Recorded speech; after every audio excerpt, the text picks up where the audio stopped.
అవ్వ బలగం సినిమాల మటన్ బొక్క కోసం 2 కుటుంబాలు 20 ఏండ్లు ఇడిపోవుడు చూసి హోష్ని షీప్గా నల్లి బొక్క కోసం పంచాది పెట్టుకొని ఇడిపోవుడేందని సినిమా చూసినోళ్ళు చాలా మంది పరేషాన్ అయిండ్రు.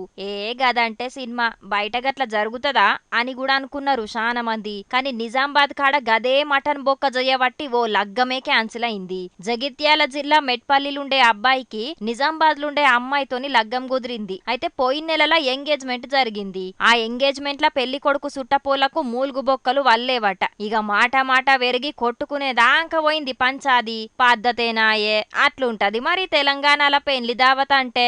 ఇక తగ్గేదేలే అని అందరూ తన్నుకునే వరకు మటన్ బొక్క పంచాది పోలీస్ స్టేషన్ కు చేరింది. ఇగేముంది గిప్పుడే మూలుగు బొక్క కోసం గింతలొల్లి చేసిండ్రు.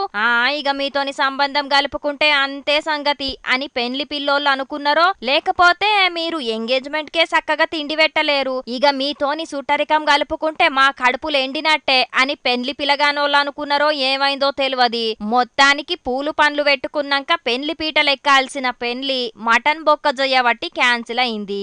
అయ్యో పోలీస్ స్టేషన్ లో పోలీసోళ్ళు అందరినీ కూసుండబెట్టి బలగం సినిమా చూపెడితే అయిపోవు, ఉత్తగా మూలుగు బొక్కల కోసం లగ్గం క్యాన్సిల్ అయ్యే కదా అని అనబట్టిండ్రు ఈ ముచ్చట చూసినోళ్ళు.